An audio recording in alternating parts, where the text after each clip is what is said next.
아파트를 구입할 때 어떤 평가 요소들이 몇 가지가 있어요. 그 평가 요소들을 다 분석을 해봐야 되는 겁니다. 그죠? 그러면 여러분들이 예를 들어 아파트를 구입할 때 고려하는 요소들이 무엇이 있나요? 여러분들이 생각할 때 아파트를 살 때 뭘부터 봐요? 첫 번째는 뭐 이거는 제가 생각하는 내용이긴 한데 제가 생각했을 때 제일 중요하게 보는 거는 뭘까요? 이 중에 이게 제일 중요하다고 생각하는 게 있긴 있거든요. 어떻게 알았어요? 제 영상을 많이 보셨군요. 저는 이게 제일 중요하다고 봅니다. 첫 번째로. 그 다음에 두 번째로 어디가 중요하게 생각할까요? 맞아요. 이거랑 거의 비슷한 내용이긴 하죠. 교통과 이게 뭐 두 번째로 보이는 겁니다. 이런 거를. 네. 나머지도 다 중요하고 나머지는 뭐 다 비슷하다고 봐요. 점수는 약간씩 틀린데 큰 차이 안 난다. 저 두 가지를 보는 게 전 가장 중요하다고 봅니다. 첫 번째는 입지. 그러니까 위치가 어디에 있는 부동산이냐. 서울에 있느냐, 광주에 있느냐, 부산에 있느냐, 시골 마을에 있느냐, 섬나라에 있느냐, 서울 중에서도 강남에 있느냐, 강북에 있느냐, 강남과 가깝냐. 이게 제일 중요하다고 봅니다. 네. 그리고 두 번째로 보는 거는 일자리와 얼마나 가까운 거냐. 그리고 일자리가 가까운 지역은 한정돼 있으니 그러면 일자리랑 물리적으로 가깝진 않더라도 일자리까지 얼마나 빨리 갈 수 있는 교통체계를 갖고 있는 지역이냐. 요거가 제일 중요하다고 봅니다. 자, 그래서 두 번째 일자리 같은 것들은 이거는 수요랑 직접적인 연관이 있죠. 매일 출퇴근하는 거기 때문에 사람들은 직장과 가까운 것을 당연히 선호를 합니다. 그래서 그 부분으로 수요가 몰릴 수밖에 없죠. 그래서 여러분 생각하실 때 역세권에 있는 어떤 아파트가 하나 있고요. 요즘에 이제 공세권이라도 표현하죠. 공세권이 뭐예요? 그렇죠. 공원 가까운 거. 학세권은 학교 가까운 거. 이런 식으로 이제 얘기를 하는데 역세권이 가장 이 세력 범위 중에서는 가장 선호도가 높죠. 네. 공원이야 사실 있으면 물론 좋은데 매일 뭐 공원으로 가는 건 아니잖아요. 주말에 가족들과 한 번 정도 가는 건데 그건 좀 멀어도 차 타고 가면 돼요. 그잖아요. 네. 그런데 그게 아니라 역세권 같은 거는 매일 출퇴근해야 되니까 여기 멀면은 짜증나죠. 피곤하지. 그러니까 역세권 여부가 가장 중요하게 하게 생각을 하는 겁니다. 그래서 저 두 가지를 저는 다른 것들보다는 1.5배에서 2배 정도의 가중치를 부여하면서 분석을 합니다. 일단 저게 기본이 돼야 되는 거고 그 다음에 세부적으로 들어가는 거죠. 자, 그러면 입지를 볼게요. 입지는 어디 있는 게 제일 좋아요? 일단 우리는 오늘은 서울을 기준으로 분석을 할게요. 서울에서 입지가 가장 좋은 곳은 어디냐? 어디겠어요? 강남이죠. 이건 1순위는 강남. 이거는 당연하죠. 강남이라고 봤을 때 강남이 이제 강남 3구라고 표현을 해볼게요. 넓게 보면. 그 다음에 두 번째는 어디가 좋을까요? 마용성. 예, 좀 크게 볼게요. 마용성. 여기의 특징은 뭘까요? 마용성의 공통점은 뭐예요? 마용성이 뭔지 모르신 분 없죠? 있어요? 몰라. 그렇구나. 마포구와 용산구와 성동구를 뭉뚱그려서 얘기하는 겁니다. 마용성. 마용성은 어쨌든 그 강북에 있는 세 개의 대장 동네를 얘기하는 겁니다. 이 마용성의 공통점은 뭐예요? 직주 근접과 그 다음에 또 하나 물리적인 접근성이 있는 거. 입지적으로 얘기하는 거니까. 한강이 접해 있잖아요. 그죠? 세 개 다 한강이 접해 있다라는 거죠. 강남도 다 세 개가 한강이 접해 있는 거고. 그래서 강남, 3구, 그 다음에 마용성, 그 다음 세 번째가 한강변 주변입니다. 한강변 인접지. 여기가 입지가 가장 좋은 거예요. 그러면 생각을 해보세요. 우리가 서울이라는 곳이 있을 때 이따 지도로 얘기하겠지만 이게 서울이라는 곳이 있으면 한강이 있고 마용성이 강남 3구가 어디 있냐면 강남 3구는 여기 있죠. 그 다음에 마용성은 여기 있죠. 사실상. 그죠? 그러면 여기 한강변 다 차지했고 여기 한강변 다 차지했잖아요. 그럼 남은 애들이 어디예요? 한강변 중에 남은 애들. 여긴 어디예요? 광진구. 여긴 어디야? 강동구. 여긴 어디예요? 서초구 옆에. 동작구. 그 다음에 그 옆에. 영등포죠? 여기는. 양천 강서 쪽이겠죠? 예, 요렇게. 그러면은 요게 이제 좋은 것들은 다 알고 나머지 광진구, 강동구, 동작구, 영등포구, 강서구 이쪽 라인들은 얘네보다는 인지도라든가 뭐 이런 거 약간 떨어져요. 그런데 이것들 다음으로는 얘네가 입지가 좋다고 보는 겁니다. 저는. 예. 그 다음에 그러면 이제 여기서 공통점이 뭐냐면 지금 어떤 특징이 있는가 하면 서울에서 제가 위치가 좋은 쪽이라고 생각하는 것은 강 이북에서는 아래쪽으로 내려올수록 부자 동네가 되는 거고 강 이남에서는 위로 올라갈수록 부자 동네가 되는 겁니다. 같은 구 내에서도 마찬가지예요. 그러면 결국은 뭡니까? 서울의 중심은 한강이고 이 한강변에 붙을수록 앞으로 향후에 가격이 높은 동네가 된다는 겁니다. 근데 이미 가격이 높죠? 이미 가격이 높으면 여기를 사야 되느냐? 그래도 여기를 사는 거예요. 왜? 가격은 더 벌어지게 돼 있습니다. 이게 양극화라고 표현들을 하죠. 가격은 더 벌어지기 때문에 내가 요 안에 지금 현재 가격이 비싸더라도 여기를 살 수 있으면은 여기보다는 여기를 사는 거예요. 없으면 이거라도 사는 거고 이것도 안 되면 이거라도 사는 거지만 여기 살 돈이 되는데 여기가 더 많이 오를 것 같아서 산다 하게 되면은 잘못된 판단이 될 확률이 높다라고 저는 보냅니다. 개인적으로는. 그래서 위에서는 아래, 아래서는 위. 결국은 중심부로 모이면 모일수록 굉장히 좋은 부동산이 될 것이라고 판단을 하고 있는 거죠. 입지로 봤을 때는 요런 정도가 제일 좋은 거고 그 외에는 이제 어디를 가야 되는 거냐면은 어디를 간다기보다 어떤 특징을 가진 데 봐야 되냐면 외곽에서는 이제 호재가 굉장히 많은 곳으로 가야 됩니다. 호재가 많은 곳. 그럼 예를 들어 청량리 같은 데 호재가 되게 많죠. 그죠? 그 다음에 창동기지 쪽이라든가 광운대 쪽이라든가 이것도 호재가 많죠. 이런 주변으로 가는데 얘네들 때문에 여기 있는 사람이 이렇게 이사를 가거나 가지는 않아요. 잘. 그러면 요 주변은 영향력이 강남은 영향력이 엄청 크죠. 강남 못 가면 옆이라도 계속 가려고 하니까 확장성이 큰데 이런 것들의 호재는 그 주변에만 미칠 확률이 되게 높은 겁니다. 그러면 거기랑 완전히 붙어있는 데 있죠. 인접지가 아니라 완전히 연접한 곳들. 그런 단지들까지는 구입을 하셔도 돼요. 거기서 조금 멀어진다 싶게 되면은 조금 배제하실 필요가 있고 돈을 좀 더 보태서 안쪽으로 들어올 확률이 높아요. 그런 데는 뭐 만만치 않거든요. 요 주변 쪽은 또 가격이. 그리고 외곽으로 가실 때는 뭘 보셔야 되냐면은 외곽으로 가시게 되면 그만큼 수요층이 떨어지게 되는 거니까 그 해당 지역에서는 가장 랜드마크 아파트를 구입을 하시면 됩니다. 그러면 어느 정도 커버가 돼요. 이따 지도본 설명드릴게요. 대충만 들어보세요, 지금. 그래서 입지는 이런 식으로 일단 판단하시는 게 좋겠다. 두 번째가 이제 직주 근접성 여부, 그 다음에 교통, 이런 것들인데, 교통이라는 것은 이제 아무래도 대중교통을 얘기하는 거고, 대표적으로는 지하철을 얘기를 하는 거겠죠. 근데 서울 같은 거는 촘촘하게 지하철이 붙어 있기 때문에 사실 비역세권이라는 곳이 별로 없습니다.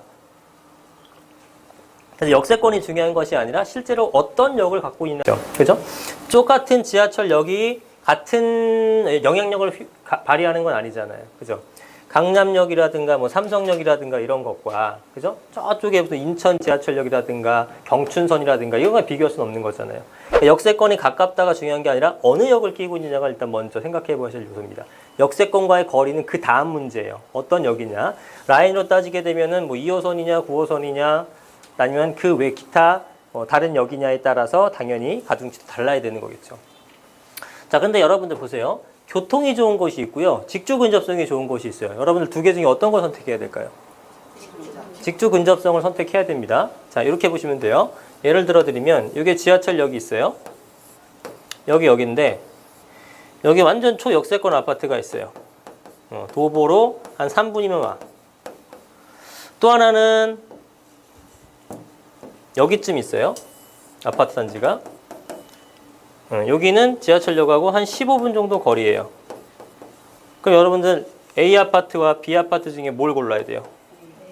A 아파트죠. 고민할 게 없죠. 근데 회사 여기 업무 단지가 이쪽에 몰려 있어요. 그럼 이제 A 사야 돼요? B 사야 돼요? 이때는 무조건 B를 사는 거예요. 여기 가깝고가 중요한 게 아니란 말이에요. 왜 그러죠? 지하철 가까운 게 뭐 중요해요? 지하철 내려가서 여러분들 무슨 음료수 빼먹을 건 아니잖아. 지하철 왜 내려가는 거예요? 그냥 회사 가려고 하는 거잖아요. 그럼 회사를 가면 이렇게 가는 거잖아요. 결국은. 그럼 얘가 당연히 좋은 거지. 바로 앞인데. 그죠? 얘 타고 역 가까우면 뭐예요? 역 타고 여기까지 와야 되잖아요. 그죠? 개념 이해 가세요? 예. 되게 쉬운 내용이잖아, 사실은. 그죠? 근데 인식을 잘 못한다. 그러니까 예를 들면은 이 아파트는 여의도에 있는 아파트예요. 그죠? 얘는 여의도에 빨리 갈 수 있는 보라매역 가까운 아파트라고요. 그러면 신길역이나 보라매역 가까운 아파트랑 여의도 내에 있는 아파트랑 어느 게 더 비싸겠어 나중에. 비역세권이라 하더라도 뻔한 거잖아요. 그러니까 역세권 하니까 역세권에 가까운 거면 무조건 여러분이 현혹돼 갖고 이상한 거 사는 사람들이 있단 말이에요. 그걸 제가 말씀드리려고 하는 거예요. 그래서 역세권 여부보다 더 중요한 거는 직주 근접성이고, 직주 근접성이 없다 그러면은 어떤 지하철역이냐가 중요한 거고, 그것까지 판단한 다음에 지하철이 가깝냐 뭐냐를 보는 거란 말이죠. 무조건 가까우면 산다고 하시면 안 된단 말이에요. 예. 그러면 이상한 역이고 지하철 그 핵심 업무 지역 지나가는 라인도 아니라 그러면은 도보 10초 거리라도 가격이 안 오른다고요. 무슨 얘기인지 아시죠?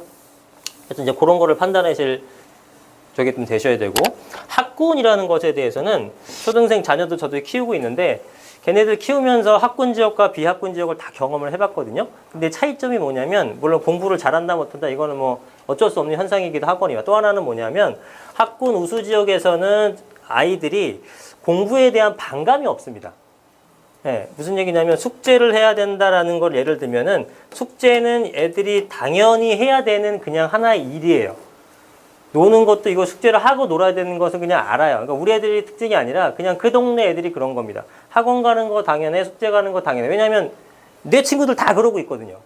근데 학군, 비학군 지역에서는 안 하거든, 솔직히 애들이 잘. 그러니까 왜 나만 해야 돼? 왜 나만 숙제, 학교 가면 숙제 안 하는 애들 많단 말이야. 왜 나만 하라 그래? 굉장히 피곤하더라고요. 네, 그런 어떤 분위기 조성이 있죠, 분위기. 그러니까 학업 성취도를 떠나서 그 학업 분위기 자체가 완전히 아이들이 틀립니다. 그래서 이런 걸 절대 무시 못하니까 들어가는 거고, 대치동이라든가 이런 출신들 만나보면 어떤 게, 저도 그런 걸 느꼈지만 실제로 제가 그 고객들한테 만나면서 물어봤더니 정말 맞대요. 어떤 거냐면은 아무래도 학군 우수 지역이 비학군 우수 지역보다 이 좋은 명문대를 갈 확률이 높고요. 좋은 명문대를 가는 학생들이 아무래도 사회생활을 진출해서 높은 지위를 차지할 확률이 높죠. 그러면은 뭐 학연, 혈연, 지연 여전한데, 이런 학연으로 인한 어떤 사회적인 인프라 구축이 대단히 쉽다라는 겁니다. 그러니까 내가 좀 잘나지 못해도 주위에 좀 잘난 분들이 있으니까 도움을 많이 받게 되고, 뭐 이런 것들, 이런 인문적 커뮤니티가 강화되기 때문에 이 학군의 힘은 제가 볼 때는 없어질 것 같지가 않아요. 네, 제가 잠깐 잘못 판단했던 거예요. 그때가 한 5년 전쯤에는, 그때는 애들이 이제 초등학생도 아니었고 그렇게 되지 않을까 막연하고 생각을 했었는데 그렇지는 않더라고요, 지금 보니까. 그래서 학군의 영향력은 여전히 대단히 강화될 것이고, 저 학군의 영향력이 약화되는 시점은 정말 교육 시스템이 완전히 바뀌거나, 아니면은 뭐 오프라인 시장이 무너질 수 있는, 그러니까 지금 학원가 때문에 유명한 곳도 있잖아요. 완전히 온라인 시장이 활성화돼서 오프라인 시장이 없어지게 되거나 뭐 이런 몇 가지 조건이 되면은 학군의 영향력이 떨어지겠지만, 그 전까지는 아무래도 학군 우수 지역이 굉장히 좀 부동산 가격 형성에 큰 도움을 될 걸로 예상을 합니다. 그래서 실제로 대치동, 목동, 뭐 노원구, 평촌, 분당, 판교 이런 지역들의 가격은 엄청나게 높은 것을 하고 있고, 특히나 학군이 우수한 데에서는 되게 낡은 아파트들도 많거든요. 낡은 아파트, 목동도 낡았고 노원구도 낡았고 뭐 분당도 낡았고 평촌 다 낡았잖아요. 다 낡은 아파트밖에 없는데도 전세 비율이 되게 높죠. 네, 전세가 비율이 보통 다른 데서는 40% 내외 정도인데 저기는 60%에서 70%까지 가는 걸 보면 학군의 힘이라고 볼 수 있죠. 전세도 잘 안 나오고 매매는 더더욱이 안 나오고.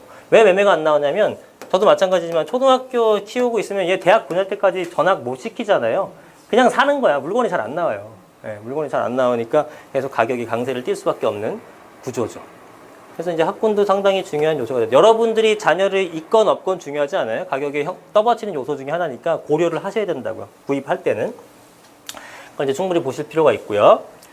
그 다음에 이제 인프라 환경은 약간 틀리면서도 비슷하게 볼 수 있는데, 이 환경적인 요소는 주변이 어떤가를 보는 거죠. 주변이 어떤가. 일단 처음에는 편의성 면에서 보게 되면 뭐가 있어야 될까요? 근데 예전에는 사실 백화점이 가까이 있다고 집값이 오르거나 하지는 않았어요. 백화점 여러분 걸어가시는 분 있어요? 여기서? 집에서 5분 거리 아닌 이상 안 걸어가죠. 쇼핑은 하실 거 아니야, 갔으면. 아이쇼핑만 하신 건 아니잖아요. 그럼 짐 이렇게 들고 다 걸어다니지 않을 거 아니에요. 거의 아무리 가까워도, 저도 저희 집에서 걸어서 한 12, 3분 거리인데 차 타고 다닌단 말이에요. 무겁잖아. 그러니까 이제 다 차를 타고 다니니까 백화점이 근거리에 있다고 해서 주변에 그쪽에 집을 가까운 데 얻지는 않는단 말이에요. 근데 예전에는 백화점, 미도파 백화점 근처라고 특별히 비싸거나 그랬던 게 아니란 말이에요. 그런데 지금은 백화점 주변이 가격이 굉장히 높습니다. 근데 왜 어떤 변화가 있었기 때문이냐면, 이 백화점이 백화점의 기능만 하는 것이 아니라 전반적인 원스톱 쇼핑이 되게 돼 있어요. 그래서 기본적으로 마트가 여기에 들어가 있고요. 그 다음에 영화관도 들어가 있고요. 네, 그렇죠. 쇼핑 당연하거니와 문화센터 같은 것들이 들어가 있고, 뭐 키즈 카페도 있고요. 뭐 등등등 음식점도 뭐 다양하게 다 있고, 모든 거를 이 종합 쇼핑몰에서 이제 처리가 되는 거죠. 그래서 하나의 이제 문화 공간으로 만들어진 거죠. 모든 것이 여기서 다 이루어지니까. 그러니까 예전에 그냥 단순 쇼핑만 하는 백화점의 개념에서 벗어난 거죠. 그죠? 신세계 쇼핑 그 뭡니까? 스타필드 같은 거 보면 뭐 어마어마한 규모잖아요. 현대백화점이라든가 이런 데 보더라도 엄청 잘 해놨습니다. 네, 그래서 어떤 분은 현대백화점 근처에 집만 사라라고 말씀하시는 분도 있는데 그런 것도 틀린 표현은 아니에요. 그 주변만 찾아서 하는 것도 지금으로서는 올바른 표현이 되는 거죠. 그래서 이러한 그 대형 브랜드 백화점이 있는 주변과 그렇지 않은 곳에서의 편의성이 상당히 많이 차이 나기 때문에 가격에도 엄청 영향을 주더라는 겁니다. 그래서 이런 것들, 뭐 마트야 사실은 뭐 크게 영향받을 거는 아니고 있으면 좋고, 다른 것도 마찬가지가 되고, 그래서 백화점 주변 쪽에 가까이 있으면은 상당히 많은 영향력을 발휘합니다. 쇼핑시설이 좋아서가 아니라 실제로 편하기 때문에 문화센터 배우는 것도 가까운 그런 건 걸어 다닐 거 아니에요. 그죠? 애들 학교 보내고 걸어 다닐 수 있잖아요. 주부님들이나 아니면 아이들이. 그렇게 하는 것과 뭐 영화도 그렇고 이런 것들도 멀리까지 안 나가도 되는 거니까 요즘은 백화점 있는 쪽과 아닌 쪽의 가격 형성이 되게 크고 뭐 비 오는 날 같은 경우에도 상권 뭐 상업시설 같은 거 비 오는 날 다니기 싫잖아요. 여기 안 들어가면 다 있어요. 그냥 하루 종일 놀아도 지겹지 않아. 예, 그런 것들로 인해서 되게 좋은 거죠. 요즘에 뭐 미세먼지도 많고 해갖고 밖에 안 돌아다니시는 분들 많은데 그런 분들은 항상 여기 오게 되는 거고요. 놀이터 같은 것도 못 보내는 경우가 많거든요. 저희 동네도 그래요. 놀이터 같은 거 애들 잘 못 보내요. 이렇게 맨날 마스크 쓰고 해야 되니까. 그냥 키즈 카페 들어가 보면 막 바글바글 합니다. 애들이. 진짜로. 엄청나게 많아요. 그래서 그런 형태로 많이 좀 변모를 하고 있어요. 요즘에 잘 중요하게 생각하는 것들이 이제 또 세대수와 연식이에요. 옛날에 세대수는 그렇게 중요한 요소는 아니었어요. 사실은. 세대수가 많으면은 예전에 세대수가 더 작은 아파트에서 커진다. 그럼 뭐가 늘어났냐면은 나무들이 늘어났어요. 나무들이. 세대수가 늘어난다고 해서 뭐 늘어난 게 없어요. 상가 하나 더 짓고 상가동 하나 더 짓고 후문 쪽에다가 가운데다 하나 상가동 짓고 2층짜리 나머지는 나무만 빽빽하게 넣었죠. 근데 지금은 세대수가 크게 되면 뭘 넣죠? 커뮤니티를 넣잖아요. 그 커뮤니티가 시설이 엄청나게 좋잖아요. 별의별 게 다 했습니다. 여러분 상상 이상. 요즘 여러분 사는데 지금 뭐고 있나요? 반포 같은 것들의 지금 동영상 같은 거, 홍보 영상 같은 거 보게 되면 추가로 나오는 게 기가 막히죠. 일단 식물원 같은 거 집어넣고요. 식물원을 집어넣고 수영장이 아니라 그 워터파크를 넣습니다. 대형 워터파크를 넣어요.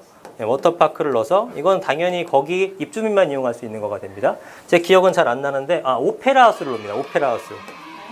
오페라하우스를 집어넣습니다. 그냥 여기서 유명인 초청해가지고 보는 거야, 지들끼리. 오페라하우스를 넣고 뭐 하도 어마어마하던데. 뭐 이런 것들을 다 집어넣게 돼요. 저기 뭐야, 뭡니까? 스파도 있고. 하여튼 집어넣더라고요. 그럼 이렇게 바뀌게 되면은 이게 세대수가 커야 되거든요. 이렇게 눌러 그러면은 공간이 얼마나 많이 필요합니까? 그래서 세대수가 큰 것과 안 큰 것의 가치 차이는 앞으로 훨씬 더 벌어질 것이다. 그 가장 주된 이유는 커뮤니티 유무가 완전히 다르기 때문에 그렇게 되겠죠. 헬리오시티가 지금 33평이 얼마죠? 한 15억밖에 안 해요? 17억 정도 하죠. 근데 잠실 쪽에 지금 얼마예요? 더 올랐나? 20억까지 갔어요? 역시나. 그러니까 봐봐요. 우리가 연식 중요하지만 입지보다 중요하진 않다고요. 연식은 얘가 10년이나 앞섰잖아요. 근데 가격은 잠실이 여전히 앞서고 있죠. 잠실이 앞서는 건 왜 그래요? 잠실이 되게 연식이 애매한 거예요. 12, 13년 차면 재건축도 아니고 새 아파트도 아니에요. 근데 가격이 올라가는 건 뭐야? 입지가 좋기 때문에 그런 거예요. 그러니까 새 아파트와 입지를 선택한다면 저 같으면 입지를 선택하겠습니다. 장기적으로 보고. 왜냐하면 입지라는 것은 반영구적인 시소성이에요. 잠실이라는 잠실동이라는 입지를 갖고 있는 아파트는 그걸 영원히 갖고 갈 수 있죠. 헬리오시티가 갖고 있는 새 아파트라는 이미지는 5년, 10년 뒤면 없어지는 거예요. 새 아파트가 더 이상 아니야. 그죠? 그러니까 그런 게 시소성이 얼마나 장기간 보유할 수 있느냐를 보고 따졌을 때는 입지를 우선적으로 봐야 됩니다. 둘 다 물론 오르겠으나, 어쨌든. 자, 브랜드는 뭐 특별히 설명할 건 없어요. 당연히, 모든 물품이 브랜드가 있는 것과 비브랜드는 차이가 엄청나게 되는 거죠. 그죠? 똑같은 옷이 있는데 10,000원 하던 것을 뭐 나이키 그림 하나 그리거나 하게 되면 10만 원이 될 수 있잖아요. 그런 거죠. 그게 이제 브랜드의 힘이고 자꾸 회사들이 브랜드 네이밍을 해서 인지로 쌓으려고 하는 목적입니다. 자, 그 다음에 가격도 저는 굉장히 중요한 요소라고 보는데, 제가 아파트 조사를 할 때 가격이 얼마나 들어가느냐가 중요한 겁니다. 이거는 주로 실제 투자 자금이 얼마인지를 봐야 돼요. 왜냐하면 실제 아무리 좋은 아파트도 투자 자금이 미십억이다. 그럼 여러분들이 못 산단 말이에요. 그러면 그만큼 수요가 줄게 되니까 가격이 올라갈 수 있는 압력이 그만큼 줄어들게 되는 거죠. 그래서 투자 자금이 중요하고, 여러분들이 지금 내가 얼마나 투자하려고 한다. 그러면 갈 수 있는 지역은 사실 뻔합니다. 그죠? 네, 갈 수 있는 5억인데 강남 가고 싶어요. 계속 희망사항으로 남는 거죠. 못 가잖아. 그죠? 예. 그건 다른 걸 찾아봐야 되는 거죠. 그 다음에 조망권. 예. 조망권은 아까 말씀드렸지만 한강 조망권은 반영구적 조망권이다. 아무리 우리가 집이 없다고 한강을 메꾸고 아파트를 짓지는 않을 거 아니에요. 그냥 거긴 영원히 산은 있으면은 그냥 깔 수도 있어. 그죠? 까고 지을 수도 있잖아요. 골프장 같은 것도 없어질 수 있지. 누가 사버리면 거기다 아파트 짓는다고 하게 되면. 근데 한강 조망을 하는 것은 반영구 조망이고, 또 한강 뷰가 워낙에 이쁘대요. 저는 솔직히 이쁜 걸 잘 모르겠더라고요. 한 1분 지켜보고 있으면 좀 약간 질리는데 좋은가 봐요. 예. 그래서 한강 뷰가 가장 좀 인기가 있다라는 거. 공원뷰나 산뷰. 차라리 저는 공원뷰가 좋더라고요. 푸른색이 있으면은 되게 마음이 좋은데, 어쨌든 이런 것들이, 예. 또 골프장 같은 것도 골프장이 있느냐 없느냐에서 거의 한 2억, 위례 같은 것도 한 2억 이상 차이 나더라고요. 조망권에 의해서. 이런 식으로 차이가 많이 나더라.